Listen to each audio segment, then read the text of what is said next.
LDF സർക്കാരിന്റെയും CPM-ന്റെയും രാഷ്ട്രീയ നിലപാട് സാമ്പത്തികം നോക്കി മാത്രമാണെന്ന് മഹിളാ കോൺഗ്രസ് സംസ്ഥാന പ്രസിഡന്റ് ജെബി മേത്തർ. മാഫിയകളുടെ അഴിഞ്ഞാട്ടം മൂലം ക്രമസമാധാനം തകർന്ന കേരളത്തിൽ തലമുറകളെ വിനാശത്തിലേക്ക് നയിക്കുന്നതാണ് എലപ്പുള്ളിയിലെ മദ്യക്കമ്പനിയെന്നും ജെബി മേത്തർ പറഞ്ഞു.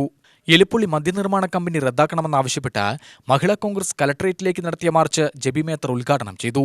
പാലക്കാട് എലപ്പുള്ളി മണ്ണുകാട് സ്വകാര്യ മദ്യക്കമ്പനിക്ക് പിൻവാതിലിലൂടെ അനുമതി നൽകിയതിന് പിന്നിൽ പിണറായി സർക്കാർ കോടികളുടെ അഴിമതിയാണ് നടത്തിയിരിക്കുന്നത്.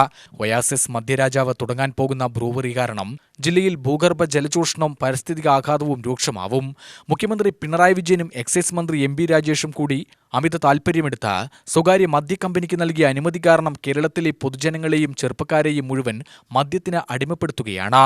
ഭാവി തലമുറയെ തന്നെ നശിപ്പിക്കാൻ കൂട്ടുനിൽക്കുന്ന സർക്കാർ കേരളത്തോട് കൊടും ക്രൂരതയാണ് കാണിക്കുന്നത്. സ്ത്രീകളുടെയും വീട്ടമ്മമാരുടെയും സുരക്ഷിതത്വത്തിന് തന്നെ ആപത്തായി മാറുന്ന ബ്രൂവറി കമ്പനി തുടങ്ങാൻ പോകുന്നതിനെതിരെ പിണറായി സർക്കാരിന്റെ മദ്യക്കമ്പനിക്ക് വിട്ടുവീഴ്ച നൽകിയ അനുമതി റദ്ദാക്കണം. മദ്യക്കമ്പനിയോട് എക്സൈസ് മന്ത്രി MP രാജേഷിനുള്ള അമിത താൽപര്യം സാമ്പത്തികമാണ്. മദ്യക്കമ്പനികളുടെയൊക്കെ ചങ്ങാതിയായി പിണറായി ഗവൺമെന്റ് മാറിയതായും ജെബി മേത്തർ പറഞ്ഞു. LDF സർക്കാർ പിണറായി വിജയൻ ഭരിക്കുന്ന ഈ കേരളത്തിൽ മദ്യം ഒഴുക്കുന്നതും മയക്കുമരുന്നും എങ്ങനെ വിപണനം കൂട്ടാം എന്നുള്ളതിനാണ് ഈ ഗവൺമെന്റ് ശ്രദ്ധ ചെലുത്തുന്നത്. എലപ്പുള്ളിയിൽ ഉദാഹരണം ഒന്ന് എടുത്തു കഴിഞ്ഞാൽ ഇവിടെ പഞ്ചായത്ത് പ്രസിഡന്റ് ഉണ്ട്.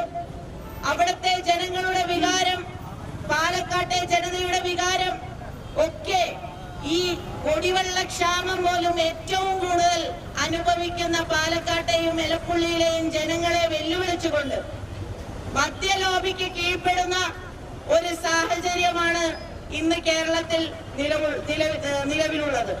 മഹിളാ കോൺഗ്രസ് ജില്ലാ പ്രസിഡന്റ് സിന്ധു രാധാകൃഷ്ണൻ അധ്യക്ഷത വഹിച്ചു. മുൻ Alathur MP Ramya Haridas, KPCC general secretary C Chandran, Elappully panchayat president Revathi Babu, KV Preetha, Alice Joseph, PP Panchali, Rama, Bindu, Sujatha, Rahmath എന്നിവർ സംസാരിച്ചു.